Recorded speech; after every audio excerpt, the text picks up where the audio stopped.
Hello there, and welcome to a new pre-write scenario. This is the Demon 360, and we're trying something a little different this time.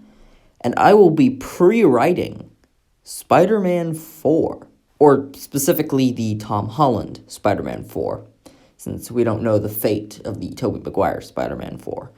But, they announced a college trilogy after No Way Home. And so I'm going to be pre-writing my take for this trilogy. So the Tom Holland Spider-Man 4, 5, and 6. And we're just starting with number 4. Again, there's no retcons from Spider-Man Homecoming, Spider-Man Far From Home, and Spider-Man No Way Home, or any of Tom Holland's MCU appearances. All of that is still on the books. This is just a brand new story set in the college universe of Peter Parker and how I would do it. Now, I should probably make some things known. I don't know a whole lot about Spider-Man compared to some diehard fans. I've only seen the movies and I've played the PS4 game. But I've never read any of the comics. So I've done my research to make this the best analysis possible. But if everything isn't exactly comic accurate or diehard comic, please forgive me. I'm not like a diehard fan. I really only know the movies and the one PS4 game. I do plan on playing the second one and the Miles Morales one at some point. But yeah, so this is the first installment of the Spider-Man College trilogy, based off of the previous 3 Tom Holland Spider-Man movies, and my potential pre-write for how the story could continue. So without further ado, let's begin. We're going to open this film in the year 2015 or 2014, probably 2014 or 2015, not with Peter Parker, not with Spider-Man, but with MacDonald Gargan, or Mac Gargan, who he and his wife, they're living in poverty. They don't have a lot going for them. They're stuck, they're trapped, they're living in Washington, D.C., and, things are tough, but they're getting by. We're going to see Mac's life. We're going to see he does struggle, but we see that he is a hard-working guy. We see that he really is, trying here. Then we're going to cut to Mac witnessing a crazy battle, a crazy violent battle, and a lot of destruction and despair and a lot of pain. And he's running around trying to find his wife, and he's trying to find people to help. And we see that this is the battle of Captain America the Winter Soldier, the helicarriers and Hydra's takeover. And we're going to see Mac try and save his wife, and she dies. We're going to see the impact this has on Mac as he falls into a dark depression. We see him throughout the days, the weeks, the months, the years, just constantly getting more and more bitter and upset over this. And that's when we're going to get a cameo from Michael Keaton's Vulture, who is going to recruit Mac to help him in his operations with the Chitauri technology. We're going to see Mac join up with Adrian Toomes and his group, and then we're going to get some flashes to Spider-Man Homecoming, where Spider-Man, or Peter Parker, Tom Holland, did actually capture Mac and throw him in jail. And then we're going to go to the conversation at the end of the post-credit scene where Mac asks Adrian Toomes if he knew who Peter Parker was because he wants him dead. Adrian says no, and that's where we're going to cut to the Marvel logo. And so now that we've gotten Mac's backstory, now that we've gotten his backstory out of the way, we're going to cut to Peter Parker's Spider-Man. It's going to be summertime, kind of going into the fall, the beginning of the school year. Peter Parker, he's starting college at Empire State. And we're going to have we're actually going to see him training in his apartment. He's gonna have like a boxing like bag, punching bag that, like, he's actually like practicing his fighting moves. And then he's gonna hear a crime going out in the streets, so he's gonna put on the suit that we saw at the end of No Way Home. He's gonna jump out, and then we're gonna get a montage, or not a montage, but like a scene of him just taking down some bad guys pretty quickly. And it doesn't have to be anyone significant, because they're not gonna play into the movie that much. But we're gonna see Peter get a notification on his phone. He checks it. He's about to miss his first day of college. So Peter quickly disbands the group and swings all the way to the Empire State.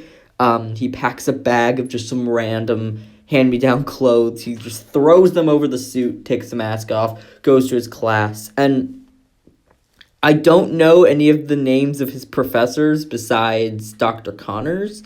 I don't want to use Dr. Connors because Peter Parker just met Dr. Connors from the Amazing Spider-Man universe.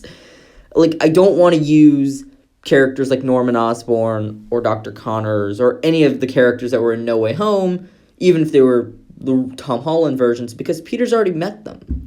Like, we already saw his conflict with Norman Osborn. We don't need to see it with a different one. We want to try some new things.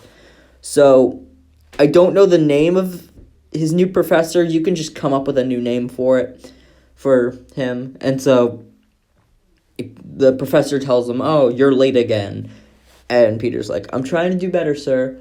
And he sits down next to this rich-looking kid. And this is Harry Osborn, by the way. I don't have a particular actor in mind. I know there are some ideas, but you guys get to pick for me.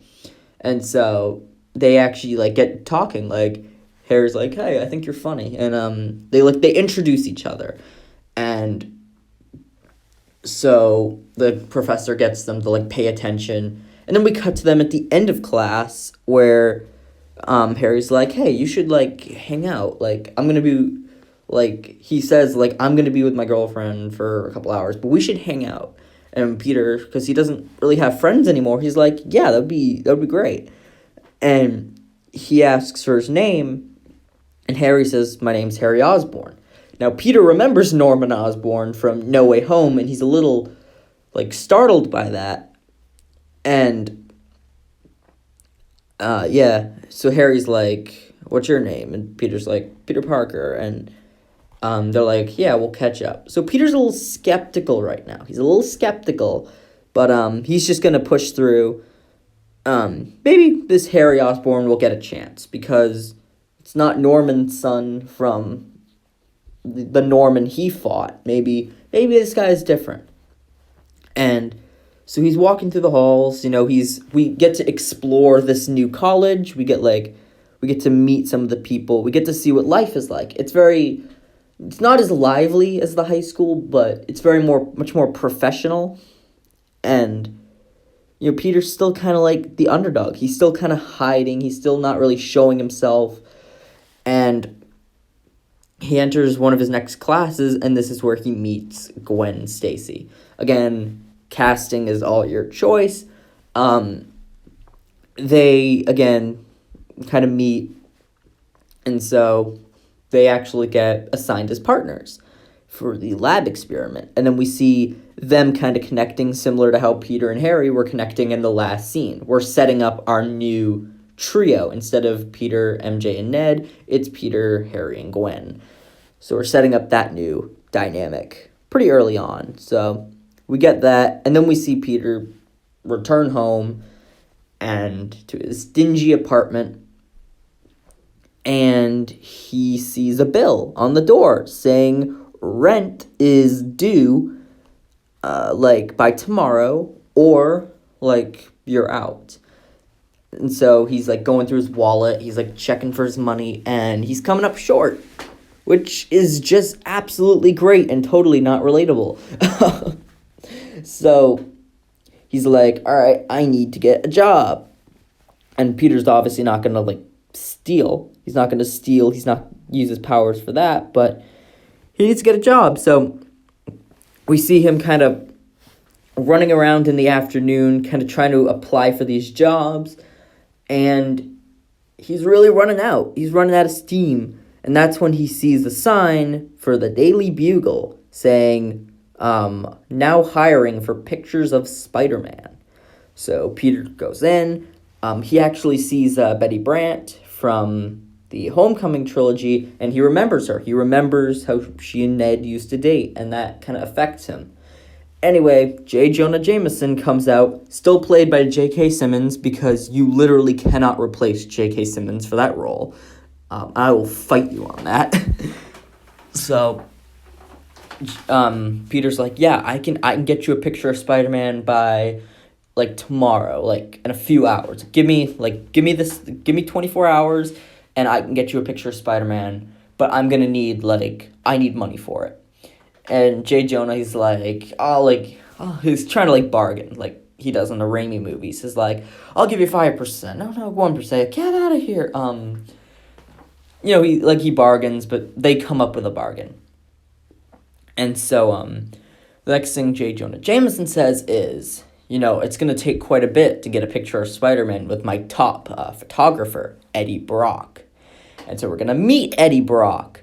And again, casting, I don't know who you would cast, because it's a different Eddie Brock from the Tom Hardy version, so he is different, so you can cast whoever you want, but yeah, we see Peter and Eddie, they kind of meet, but Peter knows, hey, I gotta get this picture of Spider-Man, and Eddie's like, yeah, me too,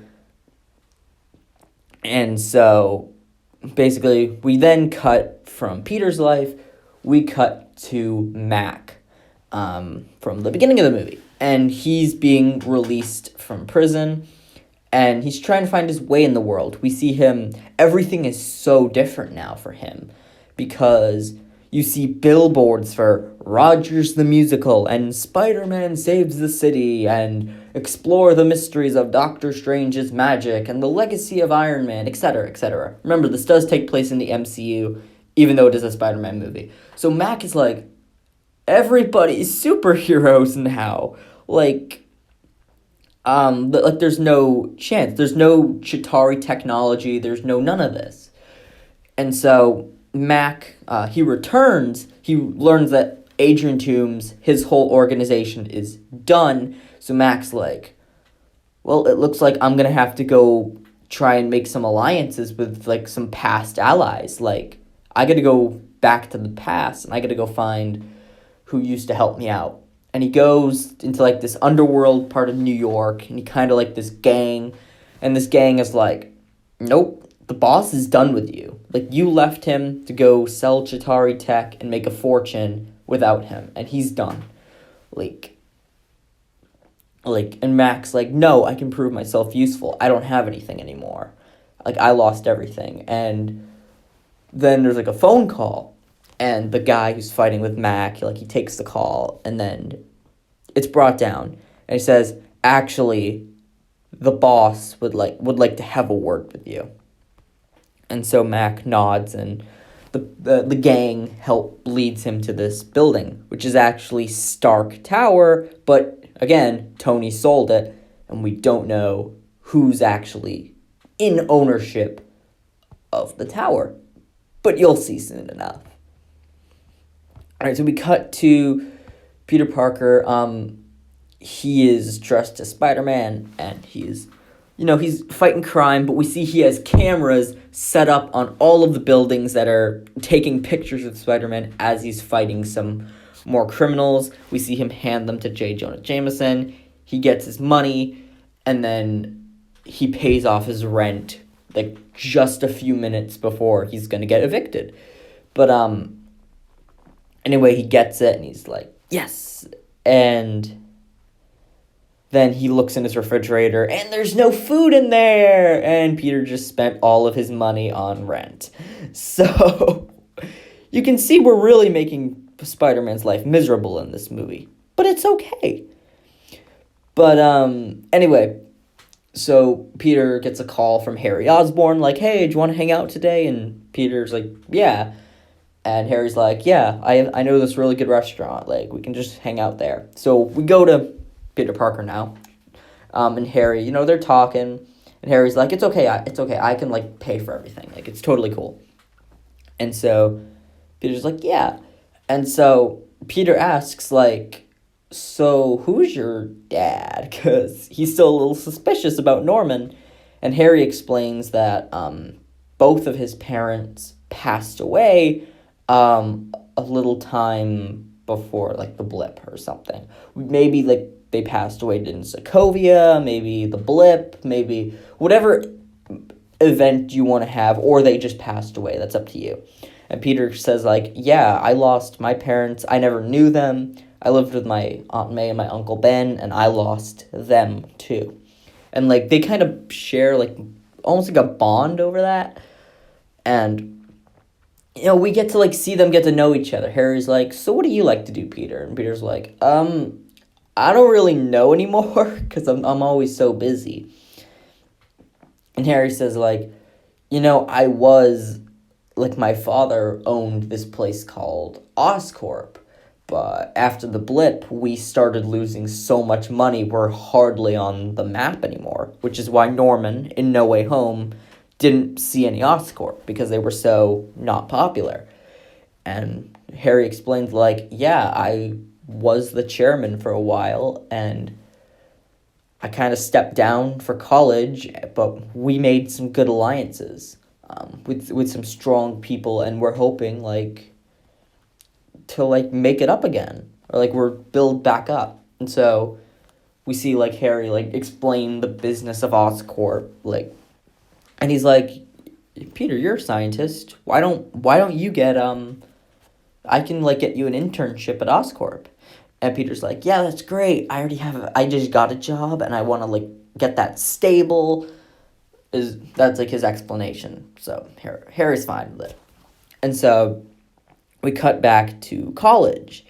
And so Peter Parker, like, he's back in his lab class. He and Gwen Stacy are partners, and we can tell, like, they're kind of crushing on each other, but they're just not showing it. They're not letting the other one see it. But they finally, Gwen concocts, like, this experiment with whatever they're doing, and it's crazy. Something happens, and we see it work out, and it's really cool. And the professor's like, yeah, that's actually a really, really good idea.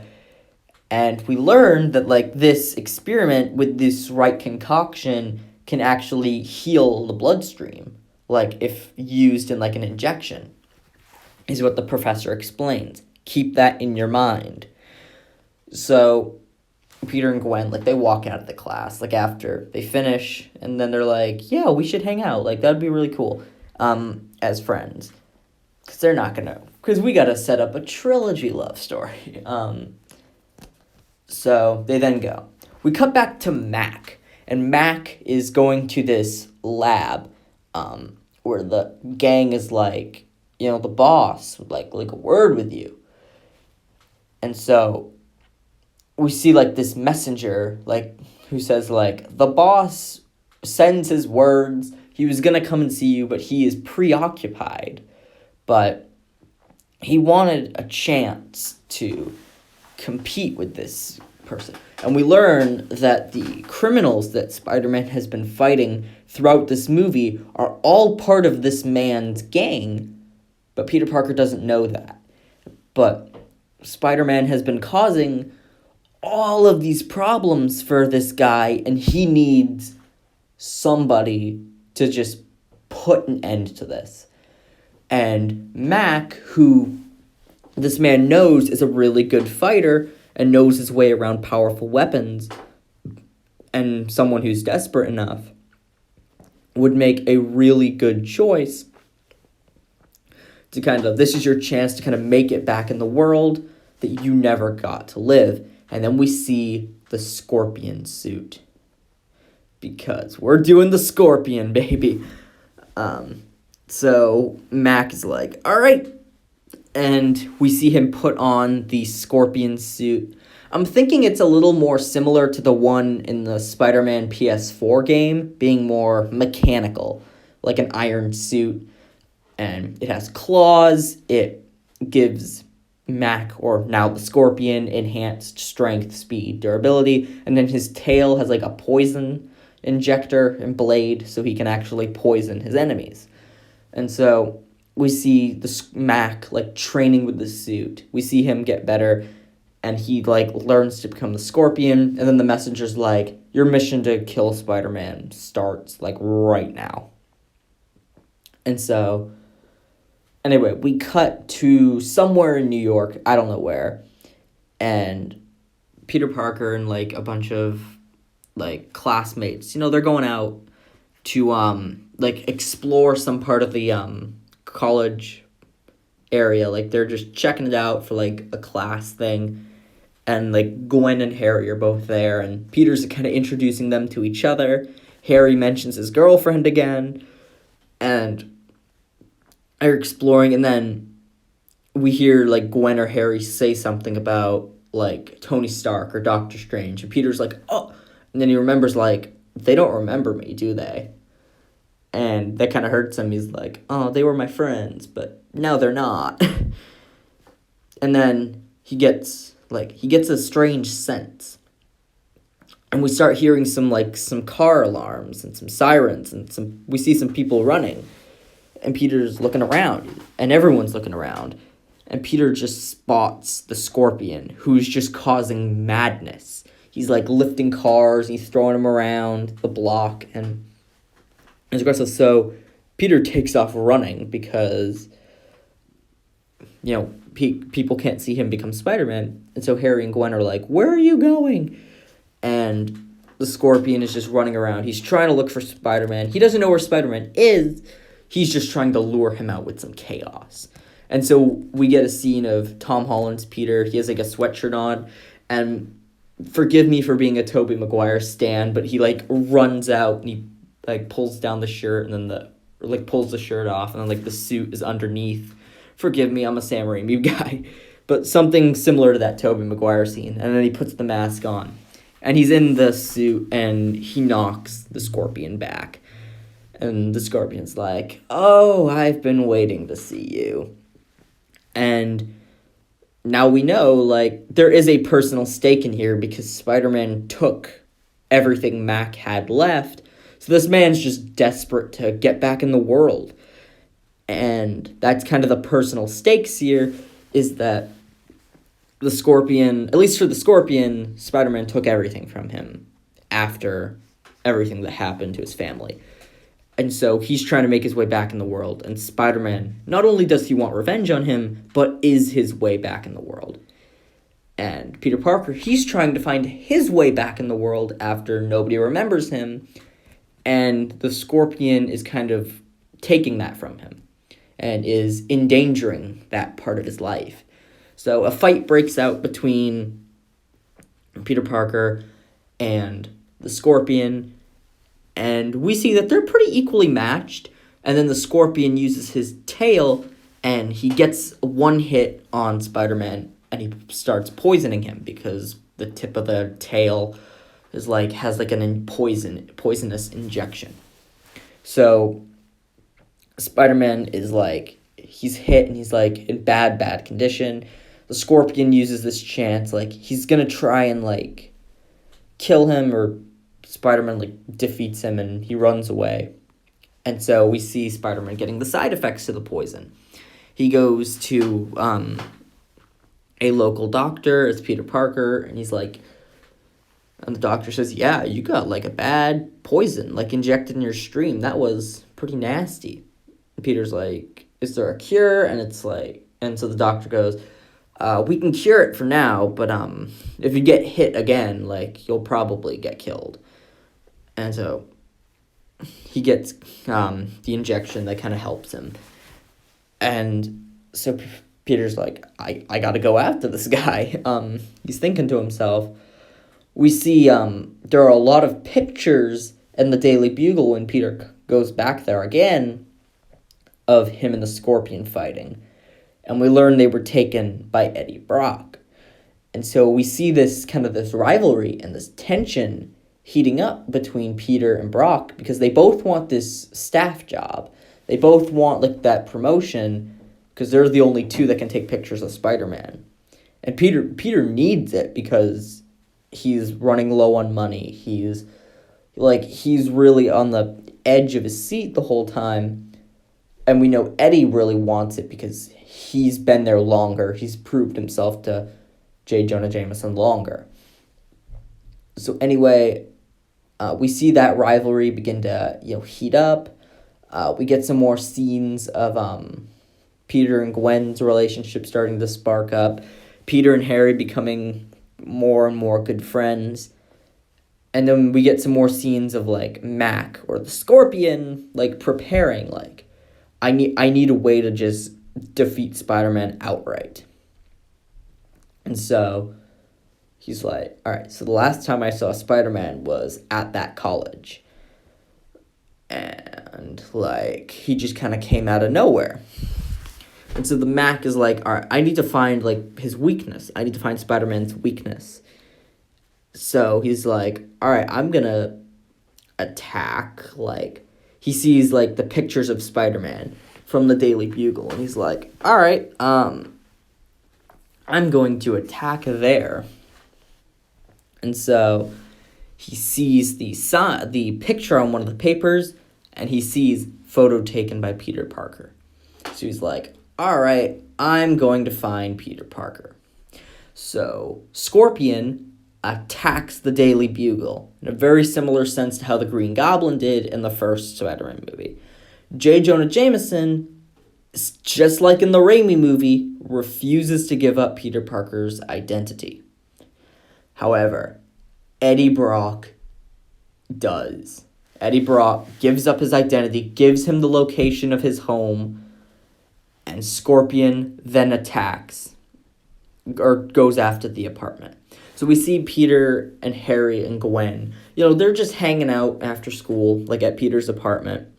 And they're just chilling. We get to see their bond kind of grow, and that's when the Scorpion attacks.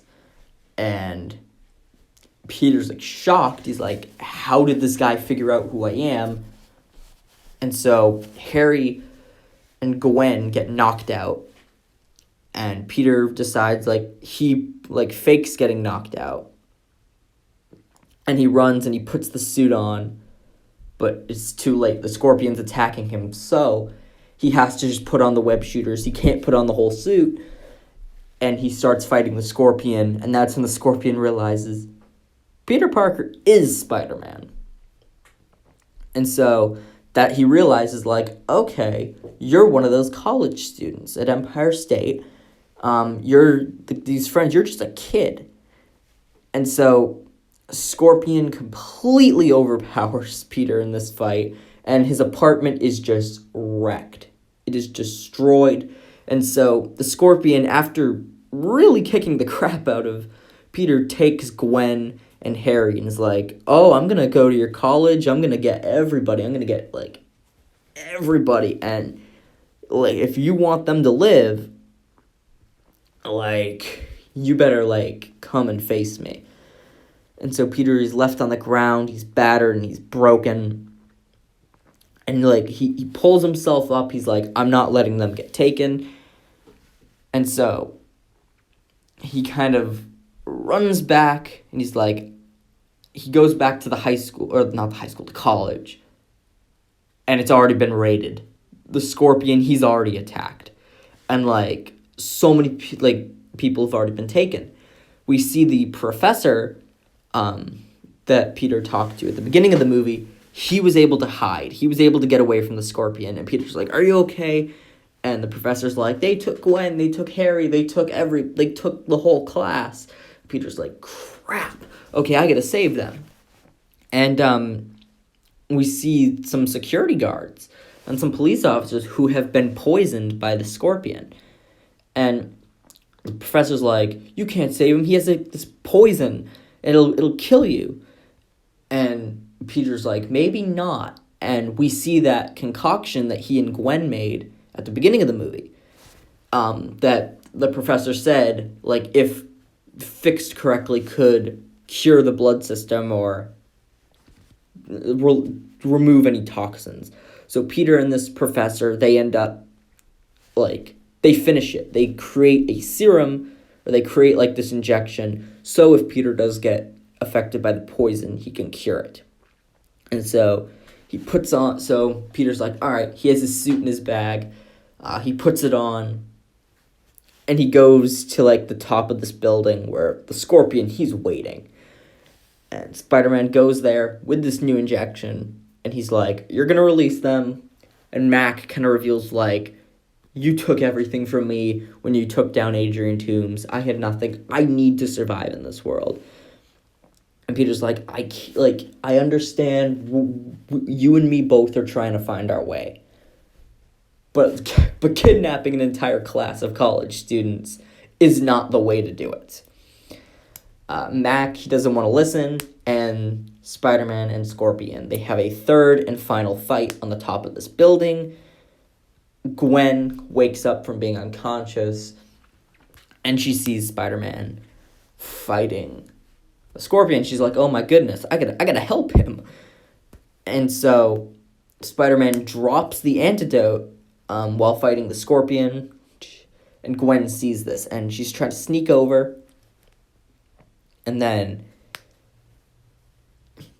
so the fight happens, and again, Peter and Scorpion, they're pretty equally matched, but Scorpion he's getting the better of Spider-Man. He's overpowering him just a little bit, and that's when, after a moment, Spider-Man gets hit by the poison. And, like, his bloodstream's getting, like, poisoned and corrupted. And we think this is the end because Scorpion looks like he's ready to just finish him off once and for all. And Gwen throws the antidote to Peter, who grabs it, and he injects it in himself. And that boost kind of cleanses his bloodstream, and it removes the poison. And in that moment, Peter kicks Scorpion away, and he's kind of back to his fighting self. So Spider-Man then tells Gwen, get all the kids off the building at once.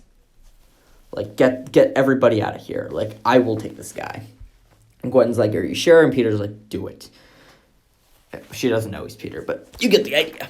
So the fight continues, and now the Scorpion is, he realizes he can't defeat Spider-Man in a one-on-one fight, so he starts targeting the college students to kind of keep him distracted. Like, he'll take one and, like, try and use him as a hostage, and Spider-Man has to save the hostage, and that's kind of how it goes. And anyway, Gwen gets, like, knocked, like, down the staircase or something, or she gets knocked out the window. And it's going to play very similarly to the Andrew Garfield Gwen Stacy scene, or the Andrew Garfield and MJ scene from No Way Home, except this time Tom Holland is actually going to save Gwen Stacy, because we just got to rub it in Andrew Garfield's face, okay? If Toby can save Gwen and Tom can save Gwen, I don't know. But he's actually going to do it, and the reason Peter left MJ was because he didn't want her to be in danger. But now that he saved Gwen, he realizes, I can protect the ones I care about. Like, I can protect them. And he just did that with Gwen. And so, like, that gives him, like, a boost. And Harry also gets saved, and he's back to consciousness. And so the Scorpion attacks again, and there's, like, a final brutal brawl. And I want this fight to be vicious. I want there to be some KO punches. Spider-Man's suit's getting ripped. He's getting clawed. He's getting thrown around. Like, there's blood. Like, not like a rated R. I'm talking like Tobey versus the Green Goblin in the first Spider-Man movie. And finally, Tom Holland, through the support of Harry and Gwen, even though they don't know he's Peter Parker, he manages the strength to overpower the Scorpion and disables his suit. And Mac kind of falls out of the suit, and he's like, you might as well kill me, because the other guy, there's no way. Like, my boss will not let me live. And Peter's like, I'm not going to kill you. I'm going to give you a second chance. Like, I will let you go, I will let you go find your way. I will let you find your life. But you have to promise me you will never come back here again. You will never go back to the underworld. Because, then I'm going to have to get involved again. And I don't want to have to do that. And so Mac, realizing he doesn't really have a choice, he leaves. And he goes off to try and find a new life for himself. So we then cut back to the Daily Bugle. Peter Parker storms in, and he realizes that Eddie Brock was the one who gave up his location and endangered his friends. And so they get into a bit of a fight. And Peter's pretty angry about this. J. Jonah Jameson, he calms them down. And we really see that this rivalry between Peter Parker and Eddie Brock and the Daily Bugle is really heating up. Which, in a comic book universe with the two most iconic Spider-Man characters, you know what that means. But, anyway, we see them, and so Peter Parker, he leaves, and then we get to a scene with him in his apartment, and we see Harry, and Harry's like, hey, I wanted to introduce you and Gwen to my girlfriend. We can all go out to dinner and we can all hang out. And Peter's like, yeah, that'll be cool. Because he's still a little angry about what happened with Eddie Brock. But he's not going to tell anybody that. So the three of them meet up. And they're getting ready to meet Harry's girlfriend. And it's MJ. It is the Zendaya MJ, who is Harry's girlfriend. And it crushes Peter. And MJ remembers, hey, you were the one who got me the coffee. Or you got the coffee at my place one time. Yeah, you were kind of weird. And this crushes Peter. And, he still stays. He stays, to be a good friend to Harry. And to Gwen. But we can see it's really hurting him. And so he goes back to his apartment. And he's sitting on his bed, and he's just trying to process everything. And that's when the door opens, and there's a knock at the door. And so Peter opens it, and it's Gwen Stacy. And Gwen says, after everything happened with that weird scorpion guy, you weren't there, but me and Harry, we were almost captured when he attacked this apartment, and when everything happened, it really made me think, we don't have all this time. And eventually we've got to just fess up and try and find the things we enjoy the most. And Peter's like, yeah, sure. And that's when Gwen says, are you free, Friday or Saturday or something? I don't know. And Peter, realizing what this means, a second chance, is I am. And so we see Peter kind of relieved. He's still letting MJ live the life she wants. He's still protecting her. But now he also knows that he can save the ones he cares about. His biggest fear is kind of fixed now. And so we end this movie on a final swing. Peter, he's repaired his suit. And he's swinging about. And he's got, a duffel bag, on his side. And he's, swinging. And it's really cool. And then he stops at this one restaurant. He runs behind the trash thing, and he puts on, some, nice clothes. And then he walks into the, restaurant where Gwen is waiting, and she's like, are you all right? Because Peter's, panting, and he's because he was just swinging. And Peter goes, never better. And that is the end of this movie. So we get our credits, and then we get our 2 post-credit scenes. The first is of the messenger who is talking to Mac at the beginning of the movie. And the messenger's going to the boss and saying, Scorpion failed. Mac, he wasn't good enough. He failed. Spider-Man is still at large. And so this character is the boss is, disappointing. Who else can we find? And the messenger's we're still looking, but I don't think we're going to find anything. The boss turns around, and he's furious, and the messenger instantly, freaks out. But we're still looking, sir. And the camera pans up, and it's Kingpin, Wilson Fisk. And now he's got the thing over the eyes because of what happened in Hawkeye. He's blind, but it is the same actor. It's Wilson Fisk saying, "You better get on it immediately, messenger. My patience is thinning." The second post-credit scene is Peter, he's helping to fix up his apartment with the maintenance workers from the Scorpion attack. And we hear, a weird sound. And Peter doesn't know what it is, but he just goes back. And then we see the piece of the symbiote from the end of the Spider-Man No Way Home is now on his windowsill and drops into the apartment. And that is the end of the second post-credit scene. All right, and that was the fourth MCU Spider-Man movie, kind of pre-write. Again, I didn't necessarily script this video. All of the ideas I had already planned out. The antidote, Scorpion being the bad guy, Harry and Gwen being introduced in this movie, MJ being Harry's girlfriend, Kingpin, Venom. All of that was set. That was already planned. But, the actual plot I knew in my head, but it was kind of a loose plot. This was kind of the most structured version of it that I recorded. But I didn't have any, dialogue set up. But anyway, yeah, what did you guys think about this idea or pitch for a fourth Spider-Man movie? I can kind of go in depth on some of the things. I don't want to spoil the fifth and sixth movie. But I wanted Scorpion to be the villain of this pitch movie, because he's already been teased. He's already been teased in Spider-Man Homecoming at the post-credit scene, and I thought it would just be a really good idea to just kind of have him be the bad guy, because he's been teased for so long.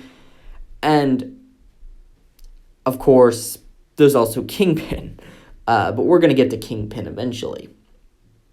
So I think Harry and Gwen were the two most obvious choices for a new Peter Parker dynamic, but they also work the best.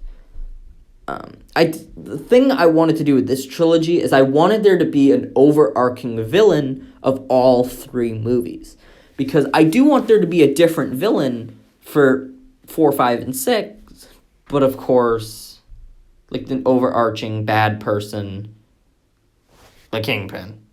So, and then of course, I think we've got some teases for, Venom, and then, who knows, we'll have we'll decide someone for the fifth movie, and then from there, yeah, so what did you guys think? And I will script the fifth film, and maybe the sixth film as time goes on. This has been Dimon360, signing off. Peace.